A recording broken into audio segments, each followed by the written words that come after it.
감사합니다. 우리 하나님 말씀 에베소서 5장 22절부터 33절에 있는 말씀 제가 봉독해 드리겠습니다. 아내들이여 자기 남편에게 복종하기를 주께 하듯 하라. 이는 남편이 아내의 머리됨이 그리스도께서 교회의 머리됨과 같음이니 그가 바로 몸의 구주시니라. 그러므로 교회가 그리스도에게 하듯 아내들도 범사에 자기 남편에게 복종할지니라. 남편들아 아내 사랑하기를 그리스도께서 교회를 사랑하시고 그 교회를 위하여 자신을 주심같이 하라. 이는 곧 물로 씻어 말씀으로 깨끗하게 하사 거룩하게 하시고 자기 앞에 영광스러운 교회로 세우사 티나 주림 잡힌 것이나 이런 것들이 없이 거룩하고 흠이 없게 하려 하심이라. 이와 같이 남편들도 자기 아내 사랑하기를 자기 자신과 같이 할지니 자기 아내를 사랑하는 자는 자기를 사랑하는 것이라. 누구든지 언제나 자기 육체를 미워하지 않고 오직 양육하여 보호하기를 그리스도께서 교회에게 함과 같이 하나니 우리는 그 몸의 지체임이라. 그러므로 사람이 부모를 떠나 그의 아내와 합하여 이 둘이 한 육체가 될지니 이 비밀이 크도다. 나는 그리스도와 교회에 대하여 말하노라. 그러나 너희도 각각 자기 아내 사랑하기를 자기같이 하고 아내도 자기 남편을 존경하라. 아멘. 하나님의 말씀이었습니다. 오늘 읽은 에베소서 5장 말씀을 큰 그림으로 한번 살펴보기 원합니다. 가정과 교회 그리고 그리스도입니다. 가정이 있어야 교회가 있고 그리스도가 있어야 교회가 존재하는 것처럼 오늘 이 말씀을 그리스도로 중심을 해서 살펴보기 원합니다. 그리스도가 없어도 가정이 있고 교회가 있을 수가 있지만 그리스도가 있는 가정과 교회를 성경은 말하고 있습니다. 하나님이 직접 세우신 세 가지 기관이 있게 되는데요. 첫째는 가정이고 둘째는 교회이고 셋째는 사회입니다. 하나님을 섬기는 가정이 다시 큰 공동체를 이루어서 교회를 세우게 되고 교회를 통하여 세상에 그리스도의 복음을 전하게 하십니다. 세상은 하나님의 통치를 인정하는 사람들이 있는가 하면 하나님과 상관없이 살아가는 사람들이 많이 있습니다. 예수 믿는 사람은 이 땅에 살아가면서 어떻게 주를 위하여 살아야 할지를 성경이 우리에게 이야기를 해주고 있는데 하나님의 최고의 관심은 하나님의 자녀들이 이 땅에서 어떻게 예배하며 사느냐에 있습니다. 하나님이 없다고 말하는 이 세상에서 하나님을 신뢰하며 믿음으로 사는 것이 하나님의 뜻이며 하나님의 계획이었습니다. 그래서 공동체로 주신 것이 가정이요 교회입니다. 에베소서 말씀을 처음 받은 사람을 한번 다시 생각해 보기를 원하는데 이 말씀은 에베소에 있는 하나님의 자녀들에게 쓴 편지입니다. 세상에 쓴 편지가 아니고 에베소에 거주하고 있는 하나님의 자녀들, 이제 예수 믿은 지 얼마 되지 않았던 그 커뮤니티를 향해서 편지를 쓰고 있는 것이 에베소입니다. 에베소는 그 당시에 강대국이었던 로마에 속해 있는 대도시 중 하나였고요. 상당히 부유한 도시였습니다. 그 당시 원형 극장이 있었고 대형 도서실이 있었으며 공중 목욕탕이 있었던 그런 대도시였습니다. 그리고 아데미 여신을 섬기는 신전들이 있었습니다. 사도 바울은 그곳에 가서 복음을 전했는데 많은 사람들이 예수를 믿게 되었습니다. 그런데 3년이나 되는 긴 시간 동안 바울이 목회를 했음에도 불구하고 폭동이 일어남으로 말미암아 바울은 쫓겨나다시피 해서 밀레도에 오게 되었어요. 그 바울은 감옥에 갇히게 되고 사랑하는 에베소 교회 성도들에게 편지를 씁니다. 에베소서 1장 1절을 다시 한번 보도록 하겠습니다. 하나님의 뜻으로 말미암아 그리스도 예수의 사도된 바울은 에베소에 있는 성도들과 그리스도 예수 안에 있는 신실한 자들에게 편지하노니 이 편지는 처음부터 의도가 이 땅에서 어떻게 살아갈 것인가에 대한 매뉴얼을 주신 것이 아니었습니다. 사랑하는 성도들에게 매뉴얼을 주시면서 하나님의 말씀을 전하면서 이렇게 이야기를 한 것이었습니다. 그리스도 예수 안에 있는 신실한 자들, 특별히 에베소에 있는 성도들과 그 성도들뿐만이 아니라 그리스도 예수 안에 있는 신실하게 주님을 섬기고 있는 자들에게 쓴 편지였습니다. 그래서 가정과 교회에 대한 말씀 속에서 이것은 성도들에게 하신 말씀이라는 것을 보게 되는데요. 오늘 세상에서 어떻게 살아야 될 것인가 이것보다 예수를 믿고 있는 우리 가정은, 예수를 사랑하고 있는 우리 가정은 어떻게 살아야 하는 것인가, 예수를 믿고 있는 우리 교회 성도들은 어떻게 살아야 하는 것인가를 보여주는 하나님의 말씀이었습니다.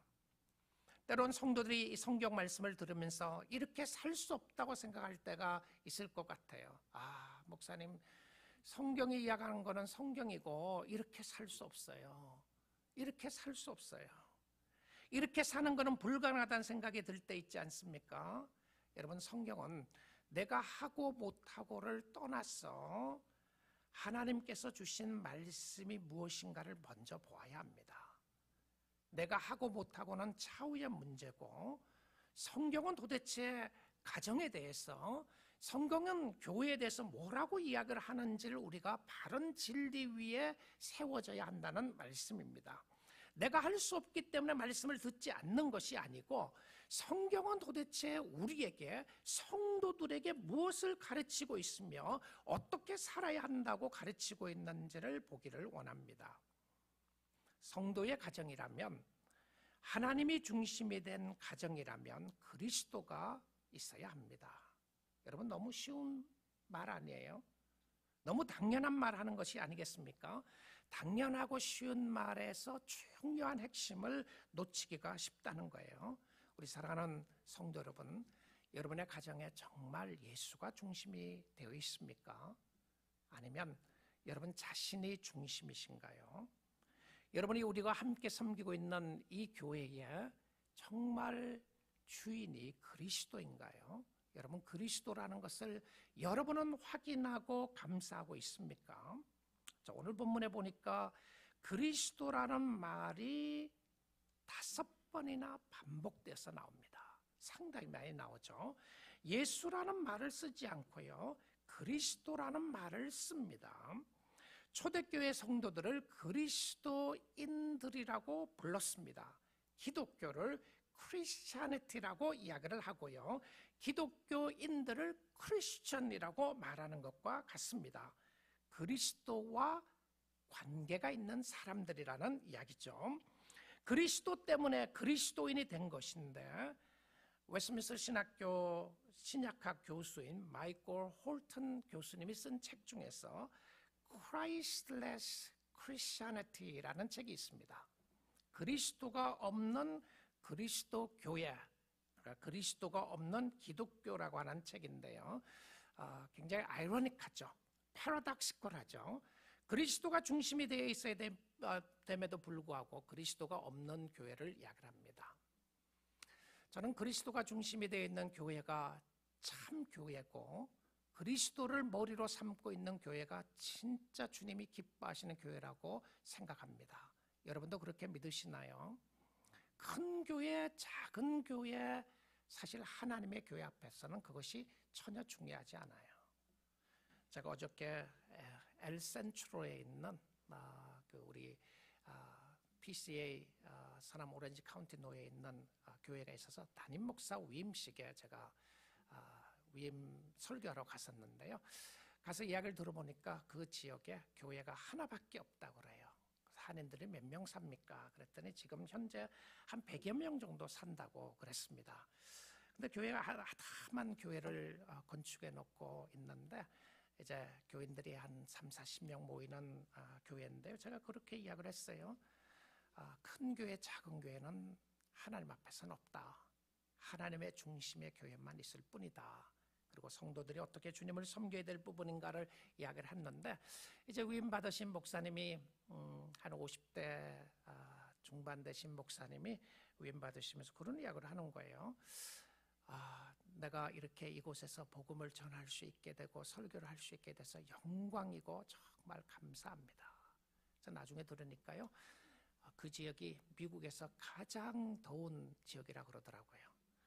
나는 미국에서 가장 더운 지역이 팜스프링인 줄 알았는데 팜스프링스보다 더 내려가서 더 남쪽으로 가서 더운 지역에, 그럼에도 불구하고 주님을 섬길 수 있는 것이 너무 제가 감사한 시간이었습니다. 그리스도가 있는, 여러분은 정말 행복한 성도들입니다. 왜냐하면 복음을 전할 수 있는 오직 예수 그리스도만이 진리라고 전하는 목사님을 모시고 있고 그런 교회를 오셨으니까 말입니다. 제가 그런 이야기를 했어요. 여러분, 우리 교회도 중요한 것은 그리스도가 살아계시고 그리스도가 머리가 되시고 그리스도가 주인이신가를 보아야 하는 것이 가장 중요한 역사였습니다. 그런데 마이클 홀트 교수님이 이런 이야기를 하면서 Christless Christianity에 대해서 기독교가 없는 기독교라고 하는데, 그 책에서 이렇게 이야기를 합니다. 왜 그런가? 무엇 때문에 이런 말을 할 수 있는가라고 이야기를 하면서, 그것은 예수와 상관없는 복음을 말하기 때문이다, 이렇게 이야기했어요. 형통과 성공의 복음, 안식과 평안의 복음은 예수 없이도 가능한 것이다 라고 이야기를 했습니다. 긍정의 힘도 예수 없이 가능한 것이고 예수 없이 잘 사는 것 이 땅에서 가능한 것이다. 그렇다면 예수 그리스도는 우리의 죄로 말미암아 죽으시고 부활하시고 승천하신 예수를 붙잡는 것이 없다면 예수가 중심이 된 교회가 아니다라고 이렇게 이야기를 했습니다. 그 근거로 홀튼 교수님은 이렇게 이야기를 했어요. 율법과 복음을 혼돈하는 것은 타락한 사람들의 일반적인 경향이며 전혀 기독교라고 말할 수 없는 그리스도 없는 기독교를 포함하여 모든 종교는 어떤 형태의 자력 구원을 가정한다. 이 말은 율법과 복음을 잘못 이해했다고 하는 속에서 결과적으로 율법을 전함으로 말미암아 우리는 율법으로 구원받는 것이 아니라 오직 하나님의 은혜로 구원받을 수 있는 것을 붙잡지 않으면 은혜의 복음이 아니라는 거예요. 율법은 우리에게 무엇을 하라고 말하지만 복음은 하나님이 그리스도 안에서 우리를 위해 무엇을 하셨는지를 말한다. 믿습니까? 우리가 무엇을 하기 전에 내가 이것을 왜 하는지 동기를 물어보아야 될 이유 중에 하나는 무엇이었냐면, 우리는 성경을 통해서 그리스도가 나를 위해서 무엇을 하셨는가를 먼저 물어보아야 거기에 그 다음에 나는 어떻게 살 것인가에 대한 답이 나온다는 거예요. 그리스도께서 우리 교회를 위해서 무엇을 하셨는가? 그리스도께서 우리의 가정을 위해서 무엇을 하셨는가? 그리스도께서 나를 위해서 무엇을 하셨는가를 알게 되면 내가 어떻게 살아야 할지를 생각하게 된다는 겁니다. 내가 어떻게 살면 하나님이 나를 어떻게 인도해 주실 것인가가 아니라 그리스도께서 나를 위하여 무엇을 하셨는가를 먼저 보아야 한다는 것이죠.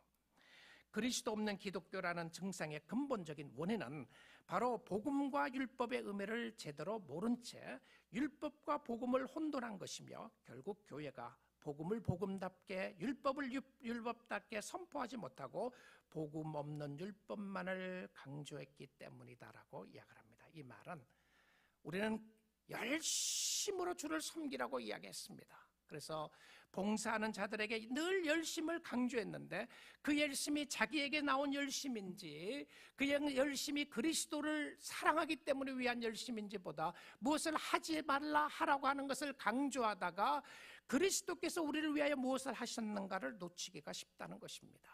여러분을 위하여 목숨까지 내어주신 그리스도를 생각해 보시면서 묵상하시면서 여러분의 가정을 지금까지 세워주신 하나님을 바라보시고 우리 교회를 지금까지 인도하신 하나님을 바라보시면서 하나님의 은혜와 사랑에 감사하여 주를 섬기는 우리 사랑하는 모든 교우들 될 수 있기를 주님의 이름으로 축복합니다.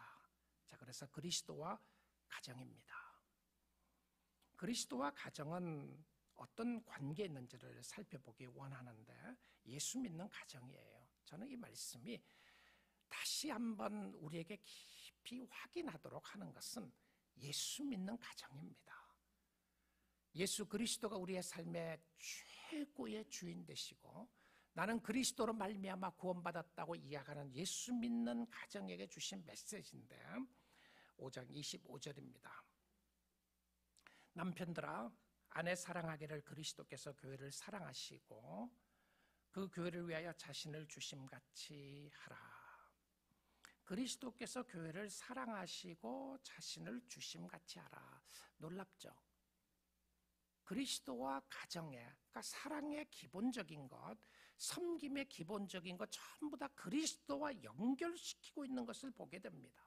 그러면 그리스도가 없는 사람에게는 이 메시지가 적용을 할 수가 없는 거예요. 그리고 상관이 없는 메시지가 되는 것이고요. 우리 사랑하는 성도 여러분, 여러분의 예수 그리스도가 나의 구주라고 이야기하는 사랑하는 남자들에게 주신 말씀입니다. 그리스도께서 교회를 사랑하시고 그 교회를 위하여 자신을 주심같이 남편들아 아내를 사랑하라. 성도의 가정은 그리스도의 핏값으로 주고 산 가정입니다. 예수님이 구원하신 가정이죠. 그리고 23절 말씀에 이렇게 이야기를 합니다. 23절에 이는 남편이 아내의 머리됨이 그리스도께서 교회의 머리됨과 같음이니 그가 바로 몸의 구주시니라. 몸의 구주, Christ himself is the savior of the body. 이렇게 돼 있어요. 그리스도가 몸의 구주시다. Christ himself is the savior of the body. 그 우리의 영혼의 구원자만 되는 것이 아니라 우리의 몸의 구원자도 그리스도이다. 이런 표현을 썼어요. 우리의 삶의 구원자가 그리스도이고 그리스도를 통해서 주님을 섬기는 이야기를 한 것입니다. 근데 그리스도의 가정은 구원의 역사가 있고 그리스도의 사랑이 있는 가정인데, 그래서 구약 성경에서 보게 되면 하나님과의 관계를 결혼 관계로 많이 설명한 이유가 여기에 있습니다. 이사야 54장 5절인데요. 이는 너를 지으신 이가 네 남편이시라. 하나님과의 관계를 확인시키는 것이죠. 그러니까 실질적으로 내 가정, 내 교회만을 생각을 하면 큰 그림을 놓치기가 쉽습니다. 이걸 통해서 주님이 깨닫기를 원하는 것은 무엇이었냐면 결국은 나의 가정과 교회를 통해서 하나님 앞에 가까이 가기를 원하시는 거예요. 하나님을 섬기기를 원하시는데 이는 너를 지으신 이가 내 남편이시라. 그의 이름은 만군의 여호와시며. 여러분, 이 구약 성경에서 이 표현은 말도 안 되는 표현입니다. 왜 그러냐면 구약 성경에서는 하나님이라고 하는 이름도 그 글자도 쓸 수가 없는 상황이었어요. 그래서 자음은 쓰는데 모음을 쓰지 않았습니다. 히브리어로는요. 왜 그러냐면 하나님의 이름을 우리가 함부로 부를 수 없다고 생각했는데 성경에서는 이렇게 이야기하는 거예요. 그 하나님이 천지를 창조하신 하나님이 만군의 하나님이 너의 남편이다. 이렇게 이야기를 해요. 내 구속자는 이스라엘의 거룩한 이심이라. 그는 온 땅의 하나님이시라. 일컬음을 받으실 것이라. 단순히 이스라엘 백성들의 하나님만이 아니라 온 우주 만물을 통치하시는 그 하나님이 우리의 남편이 되고 우리의 신랑이 된다. 이렇게 이야기를 합니다. 가족관계로 설명한 거예요. 가족관계로요. 그래서 가족관계에서 그리스도 중심의 가정은 그냥 사는 것이 아닙니다. 우리의 구주시며 우리의 신랑 되시며 우리의 사랑이신 예수님과 함께 동행하는 모습을 보여주는데요. 이사야 62장 3절 5절 한번 보겠습니다. 62장 3절부터 5절입니다. 너는 내 하나님의 너는 또 여호와의 손에 아름다운 관, 내 하나님의 손에 왕관이 될 것이라. 그 다음 말씀요. 다시는 너를 버림받은 자라 부르지 아니하며 다시는 내 땅을 황무지라 부르지 아니하고 오직 너를 헵시바라 하며 내 땅을 뷸라라 하리니 이는 여호와께서 너를 기뻐하실 것이며 내 땅이 결혼한 것처럼 될 것임이라 라고 이야기를 합니다. 헵시바, 하나님의 사랑이 있다, 이런 표현이죠. 뷸라, 하나님의 기쁨이 있는 모습을 이야기를 해주고 있는 것입니다. 자, 5절에요. 마치 청년이 처녀와 결혼함같이 내 아들들이 너를 취하겠고 신랑이 신부를 기뻐한 같이 내 하나님이 너를 기뻐하시리라. 참 예수 믿는 사람들에게 하나님은 자기를 사랑하는 신부처럼 사랑의 모습으로 대하는 모습을 이야기를 해주고 있습니다. 근데 그 모습을 가지고 가정을 이루어 나가라 이야기를 하는 거죠. 서로가 귀한 사람인 것은 예수의 핏값으로 주고 샀기 때문입니다. 제가 신학교에 다닐 때에 상담학으로 유명하셨던 교수님 계셨는데 누테릭 카운슬링, 그러니까 결과적으로 우리가 회개함으로 관계를 회복한다고 하는 것을 주장했던 제이 애덤스라고 하는 교수님이 계셨는데요. 그분에게 어느 날 가서 제가 상담을 하면서 결혼관에 대해서 이야기를 물어봤습니다. 결혼하기 전이었어요. 총각 때 결혼관을 물어보니까 뭐라고 그러냐면 이렇게 이야기를 해요. 그리스도인을 중심으로 둔 결혼관을 이야기를 하면서 삼각형을 이야기를 했습니다. 삼각형 꼭지에 제일 위에 예수 그리스도가 있고, 정말 행복한 가정을 이루기를 원하면 또 이루는 성경적인 모습은 그리스도가 반드시 꼭지점 위에 제일 위에 있어야 한다. 그리고는 남편과 아내가 옆에서 이렇게 그리스도와 가까워지면 가까워질수록 서로의 관계가 가까워지는 것이다. 그런데 그리스도와 멀어지면 멀어질수록 남편과 아내의 관계도 멀어지는 것이다. 이렇게 이야기했어요. 저는 그 모습을 생각을 해보면서 제가 상담을 하고 프리미어 카운슬링 할 때 자주 쓰는 표현인데요. 정말 예수 믿는 사람들에게 있어서 내가 남편과 아내가 그리스도께로 가까이 가면 갈수록 서로의 관계도 멀어지는 것이 아니라 더 가까워진다고 하는 이 진리를 가르쳐주고 있었습니다. 주께 가까이 가도록 기도하십시오. 혹시 여러분의 남편과 아내 중에서 잘 믿지 않는 사람이 있으시나요? 기도하십시오. 하나님, 내 아내, 내 남편 정말 예수님 사랑하게 해주세요. 예수님 때문에 예수님을 가장 중심에 두고 사는 우리 가정 되게 해달라고 기도할 수 있기를 원합니다. 그 다음에는 그리스도와 교회에 대한 이야기를 하는데요. 가정, 교회 그리고 그리스도와 연결을 시키는데, 그리스도의 가정 생활을 잘하는 사람은 교회 생활을 잘하고, 교회 생활을 잘하는 사람은 가정 생활에 충실한 사람입니다. 가정을 버리고 교회를 섬기는 것이 아닙니다. 가정을 외면하고 교회를 섬기는 것이 아니라 가정 생활과 교회 생활이 함께 묶어져 있음을 보게 됩니다. 그리스도와 교회는 한 몸인데요. 에베소서 6장 29절에서 30절입니다. 누구든지 언제나 자기 육체를 미워하지 않고 오직 양육하여 보호하기를 그리스도께서 교회에게 함과 같이 하나니. 30절입니다. 우리는 그의 몸의 지체임이니라. 하나님이 머리가 되시고 하나님이 중심이 되신 교회는 양육과 보호가 있는데, 교회의 성도는 다 그리스도의 몸에 붙어있는 지체입니다. 또한 교회는 그리스도의 몸으로부터 예수님이 교회를 자신의 몸과 같이 정결하고 순결하기를 원하십니다. 에베소서 5장 26절 27절인데요. 이는 곧 물로 씻어 말씀으로 깨끗하게 하사 거룩하게 하시고 자기 앞에 영광스러운 교회로 세우사 티나 주름 잡힌 것이나 이런 것들이 없이 거룩하고 흠이 없게 하려 하십니다. 그리스도와 교회의 모습은 순결과 거룩이었습니다. 여러분의 가정에, 우리 교회에 순결과 거룩을 추구할 수 있기를 원합니다. 하나님 순결하고 거룩하게 해주시기를 원합니다. 그리스도의 신부가 되신 여러분, 교회의 성도가 되신 여러분, 하나님의 자녀로, 하나님의 사람으로 정결하게 사십시오. 늘 우리의 마음속에는 불길한 생각들도 있고 죄악된 모습들이 많이 있게 됩니다. 그럼에도 불구하고 우리가 그리스도께서 나를 위해 무엇을 하셨는가를 생각을 하면 오늘도 주님을 사랑할 수밖에 없던 은혜와 사랑을 보게 되는데요. 이 말씀을 잘 보여준 말씀 중에 하나가 에스겔 16장입니다. 잘 읽지 않는 말씀인데 좀 긴 말씀이지만 에스겔 16장 5절부터 14절까지 한번 쭉 읽어보기를 원합니다.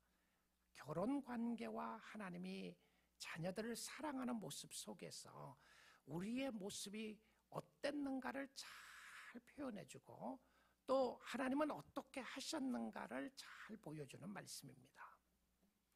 아무도 너를 돌보아 그 중에 한 가지라도 내게 행하여 너를 불쌍히 여긴 자가 없었으므로, 이스라엘 백성들이 버림받았던 때를 이야기를 합니다. 그러니까 우리가 하나님 없이 살았던 때를 이야기를 하는데, 아무도 관심 갖지 않았을 때에, 내가 너를 불쌍히 여긴 자 없었을 때, 내가 낳은 날에 네 몸이 천하게 여겨져 네가 들에 버려졌느니라. 그러니까 광야에 내동기 쳐진 인생의 모습과 같은 모습을 설명하는 거예요. 정말 당신의 영혼을 보호할 자가 누구인가? 우리는 버려져 있었던 그 상태를 이야기합니다. 그러니까 실질적으로 여러분이 복음의 역사 가운데 그리스도를 바로 믿고 의지하기 위해서는 내가 버려져 있었다고 하는 존재라는 것을, 내가 정말 죄인이었다는 존재를 깨닫지 못하면 그리스도의 필요성을 알지를 못하는 거예요. 우리는 이 땅에서 더 잘 살기 위해서, 더 많이 가지기 위해서, 더 세상적으로 행복하기 위해서 예수 믿는 사람들이 아닙니다. 그것이 주 목적이 아니라는 의미죠. 우리는 병이 낫기 위해서 주 목적으로 예수 믿는 사람들이 아닙니다. 우리의 영혼이 버려져 있었고 우리의 영혼이 그리스도를 알지 못했음에도 불구하고 우리를 사랑하신 주님의 사랑 때문에 그리스도를 붙잡는 사람들이 복음의 은혜를 깨닫는 사람이라는 것을 보여주는 거죠. 그러니까 I was lost, 내가 잃어버렸다고 하는 생각이 들지 않으면 I need to be saved 라는 이야기가 필요가 없는 거죠. 그렇죠? 내가 잃어버리지 않았는데 찾을 필요가 뭐가 있습니까? 세이비어는 찾는 자인데, 내가 버려져 있었다고 하지 않으면, 나는 죄 가운데 헤매이고 있다는 생각이 들지 않으면 나는 구원을 받아야 될 이유가 하나도 없는 거예요. 세이비어라고 하는 상황은 내가 구원받지 않으면, 도움을 받지 않으면 될 수 없는 상황이다, 그 표현 아니겠습니까? 여러분, 불구덩이에 빠져 있습니다. 소방서 파이어파이터가 와서 구원해주는, 그때 쓰는 표현이 구원을 받았다는 거죠. 물에 빠져가고 있었습니다. 아무도 나를 구원해줄 사람이 없는데 누군가가 나를 구원해줬을 때에 구원이라는 표현을 쓰는 거죠. 그리스도로 말미암아 우리가 구원을 받았다고 하는 그 표현은, 내가 죄로 말미암아 죽어 있었는데, 버려져 있어서 아무도 나를 찾지 않을 때에 예수 그리스도가 나를 찾아왔다, 이 표현이죠. 이것이 복음의 핵심인 줄 믿습니다. 복음이에요. 천하게 여겨져 네가 들에 버려졌느니라. 6절입니다. 그 다음 보죠. 내가 네 곁으로 지나갈 때에 네가 피투성이가 되어 발짓하던 것을 보고, 그가 피투성이가 되는데 살아있는 거예요. 버려져 있는데 살아있는 모습을 보는 겁니다. 갑자기 버려진 아이의 모습이 생각이 나는데요. 아이가 싫어서 버려진 아이를 데리고 와서 입양하고 양육하고 돌봐주는 모습이, 이미지가 생각이 납니다. 내게 이르기를 너는 피투성이라도 살아있으라. 다시 이르기를 너는 피투성이라도 살아있으라. 살아있기만 해라. 살아있기만 해라. 7절입니다. 내가 너를 들의 풀같이 많게 하였더니 네가 크게 자라고 심이 아름다우며 유방이 뚜렷하고 내 머리털이 자랐으나 내가 여전히 벌거벗은 알몸이더라. 그러니까 성장은 했는데 성숙하지 않았어요. 하나님이 돌봐줘서 크기는 했는데 성숙하지 않고 버려진 채 알몸으로 있는 모습을 이야기합니다. 8절입니다. 내가 네 곁으로 지나며 보니 네 때가 사랑을 받을 만한 때라. 내 옷으로 너를 덮어. 하나님의 사랑으로, 하나님의 옷깃으로 덮어주시는 모습을 이야기해요. 하나님의 옷으로 너를 덮어 벌거벗은 것을 가리고 네게 맹세하고 언약하여 너를 내게 속하게 하였느니라. 주 여호와의 말이니라. 여러분, 이런 말씀이 있는 거 아셨나요?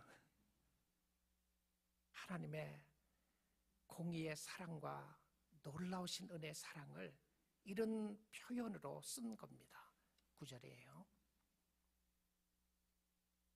내가 물로 내 피를 씻어 없애고 네게 기름을 바르고 10절요. 수놓은 옷을 입히고 물돼지 가죽신을 신기고 가는 배로 두르고 모시로 덧입히고. 도대체 물돼지가 뭔가, 물돼지 가죽신이라고 하는 것이 무엇인가 보니까요, 어떤 데서는 이게 물개라고 번역한 데도 있고 어떤 데서는 고래 가죽이라고 번역했고 어떤 데는 그냥 precious skin, precious leather 이런 표현을 썼어요. 그러니까 굉장히 귀한 가죽 옷을 입혔다 이런 표현이었어요. 가는 배로 두르고 모시로 덧입히고. 그러니까 완전 재탄생의 모습을 이야기해요. 새로운 사람으로 만들어주시는 모습을 이야기하는 거죠. 11절에 그 다음 보도록 하죠.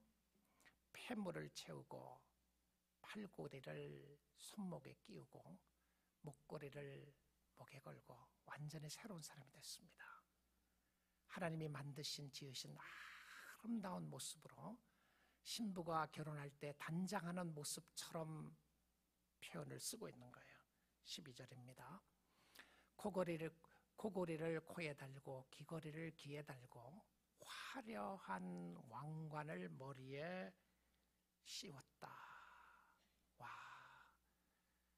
공주가 된 겁니다. 하나님의 아름다운 사람으로 덧입혀주는 모습을 이야기를 해주고 있어요. 13절이에요. 이와 같이 내가 하나님이 금, 은으로 장식하고 가는 배와 모시와 수놓은 것을 입히며 곧 고운 밀가루와 꿀과 기름을 먹음으로 극히 곱고 형통하여 왕후의 지위에 올랐느니라. 놀라운 말씀이죠. 14절입니다.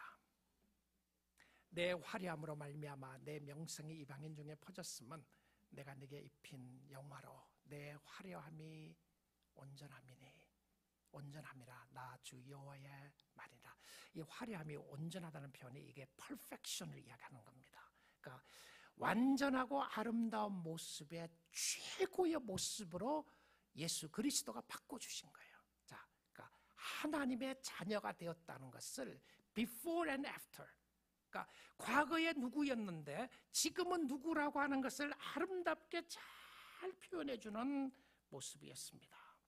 사랑하는 성도 여러분, 예수 그리스도를 구주로 믿고 사는 저와 여러분은 정말 최고로 행복한 하나님의 자녀들입니다. 예수 그리스도를 모시고 사는 가정과 예수 그리스도를 주인으로 모시고 있는 교회는 주님의 영광이 충만한 곳입니다. 비록 우리의 모습이 세상적으로 힘들고 어려운 모습이 있다고 할지라도 하나님이 보시기에 하나님의 아름다운 모습으로 축복해 주시는 모습을 바라볼 수 있고 놀라운 역사로 인도하시는 모습을 볼 수 있게 되는 것입니다. 사랑하는 성도 여러분, 우리가 이 땅에 살아가면서 때론 가정에 참 많은 어려움도 있고 아픔이 있고요, 교회에도 어려움도 있고 아픔이 있지만 하나님이 디자인하신 가정과 교회의 완벽한 모습은 이 땅이 아닙니다. 저 천국이에요. 예수 그리스도를 신랑으로 맞이할 그날 그 순간을 기다리고 있는 것입니다.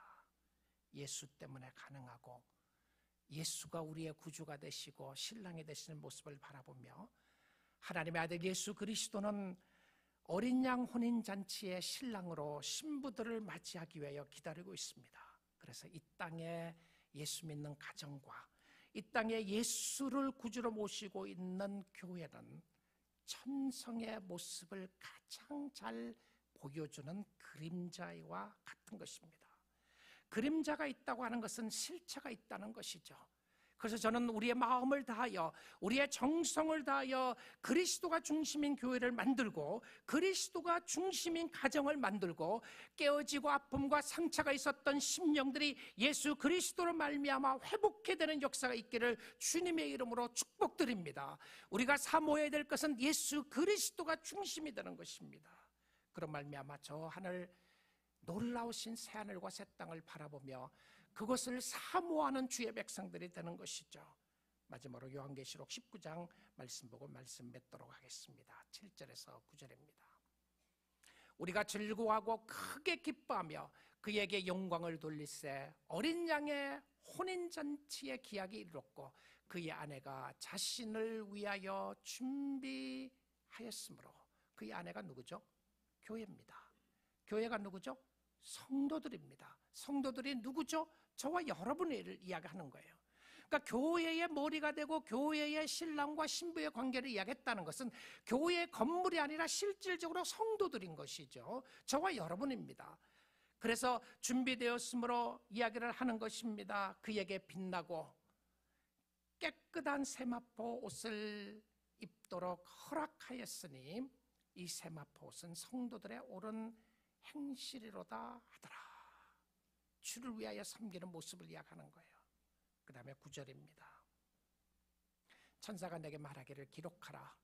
어린 양의 혼인잔치에 청함을 받은 자들은 복이 있도다 하고 또 내게 말하되 이것은 하나님의 참되신 말씀이라 하기로. 할렐루야. 그렇습니다.